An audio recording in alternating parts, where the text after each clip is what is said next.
नमस्कार दोस्तों, स्वागत है आप सबका मेरे YouTube चैनल हर दिल की भड़ास में। आज मेरा सिंपल सा और सीधा सा सवाल ये है कि लोकतंत्र आखिर है क्या? क्या लोकतंत्र वही है जो नेहरू ने और गांधी ने और कांग्रेस के बाकी सारे नेताओं ने दुनिया को बताया है, या लोकतंत्र वाकई में कोई ऐसी एक टर्म है, कोई ऐसी शब्द है जिसकी अपनी कोई डेफिनेशन है, अपना कोई अर्थ है, उसका कोई महत्व है? हमारे देश के अगर हम बीजेपी को साइडलाइन कर दें, अगर हम बीजेपी को किनारे कर दें, तो अधिकतर पार्टीज का ये मानना है कि अगर हम माइनॉरिटीज़ को मेजॉरिटी के ऊपर रख रहे हैं, उन्हें उनसे ज़्यादा सहूलियत दे रहे हैं, उनसे ज़्यादा महत्व दे रहे हैं, उनकी तुष्टिकरण कर रहे हैं, उनके लिए ही सारे नियम अच्छे नियम बना रहे हैं, उनकी उन्नति के लिए बात कर रहे हैं, तो सिर्फ वही भाईचारा है, वही लोकतंत्र है और वही सहिष्णुता है। लेकिन अगर किसी ने मेजॉरिटी यानी कि हम हिंदुओं के पक्ष में कभी कुछ बोल दिया तो वो कम्युनल है, वो असंवैधानिक है और लोकतंत्र खतरे में है। अब हमारे देश के कहना चाहिए कि 50% तो होंगे ही होंगे ऐसे अनपढ़ों को ये कौन बताएगा कि एक्चुअल में लोकतंत्र क्या है। मैं आज आपको बताती हूँ कि लोकतंत्र एक्चुअली होता क्या है।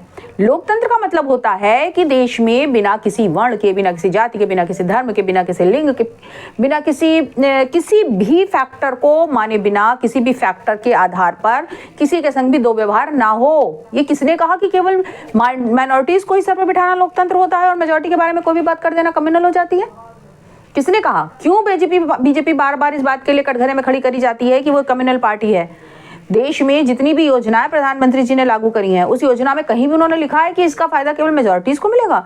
जितनी भी योजनाएं आती है उसमें कहीं लिखा होता है कि ये केवल मेजॉरिटी के लिए है, ये माइनॉरिटीज के लिए नहीं है?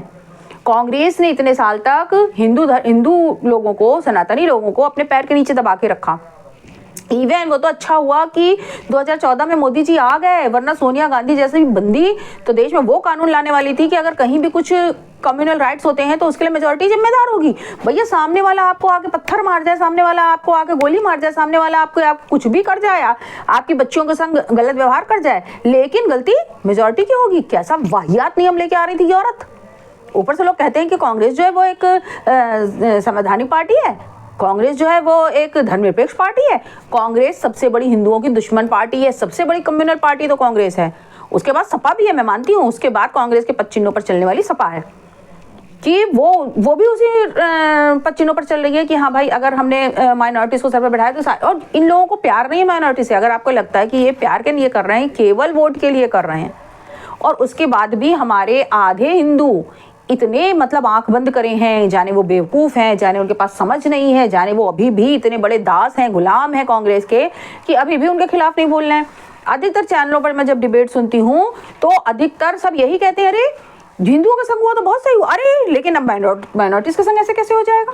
माइनॉरिटीज़ के संग हो गया तो ये मोदी जी जो है माइनॉरिटीज़ पर अत्याचार कर रहे हैं। हिंदुओं का संग हो रहा है तब तो ठीक है, लेकिन अगर मुस्लिम का संग हो रहा है, किसी और सिख के संग हो रहा है, किसी ईसाई के संग हो रहा है, तो वो, और सिख ईसाई तो बहुत बाद में आते हैं, हम बात करेंगे केवल हिंदू और मुस्लिम की, क्योंकि सबसे बड़ी बात तो ये है कि मुस्लिम भारत देश में माइनॉरिटी है ही नहीं। अगर आप देखें तो सबसे बड़ा जो कम्युनिटी है वो हिंदुओं की, उसके बाद दूसरी लार्जेस्ट कम्युनिटी मुस्लिम्स की है। सबसे पहले तो भैया मुस्लिम्स को माइनॉरिटीज में से हटाओ, ये मेजॉरिटी है हमारे देश की। कोई भी सहूलियत जो माइनॉरिटीज को मिलने वाली है वो मुस्लिम्स को नहीं मिलने चाहिए। वो आज़ादी के इतने साल बाद भी वो कहते हैं भाई हम गरीब हैं, हम लाचार हैं, हम कमजोर हैं, क्यों मजबूर हो? आज़ादी से लेके उस आज़ादी के बाद से 70 साल तक तो ऐसी सरकार थी जो भैया आपको सराखों पे रखती थी।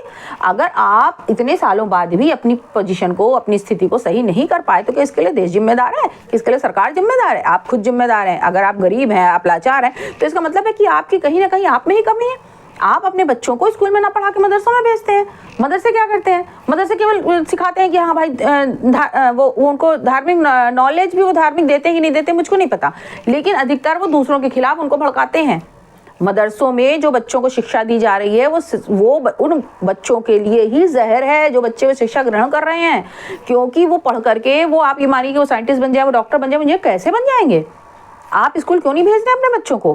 क्यों मदरसों में पढ़ाने पर तुले हुए हैं? इसलिए कि भाई आप पुरानी सरकारों ने ये सोचा था कि इस्लाम को या मुस्लिम कम्युनिटी को बाकी देश से काट के रखो। मेरा मुस्लिम कम्युनिटी से भी ये कहना है कि आप जो है अपनी ग्रोथ के लिए हमारे प्रधानमंत्री मोदी जी द्वारा बताए गए रास्ते पर चलिए, उनकी बातों को एक्सेप्ट करिए। ये जो आपके ही अपने धार्मिक नेता हैं, जो आपके अपने धार्मिक गुरु हैं और आपके अपनी कम्युनिटी के नेता हैं, ये आपको कमजोर और लाचार बना के रखना चाह रहे हैं ताकि उस पर वो अपनी राजनीतिक रोटियां सेक सकें। तो आज के एपिसोड में बस मेरी यही भड़ास थी। हर दिल की भड़ास के अगले एपिसोड में फिर से मुलाकात होगी। तब तक के लिए जय हिंद और जय श्री राम।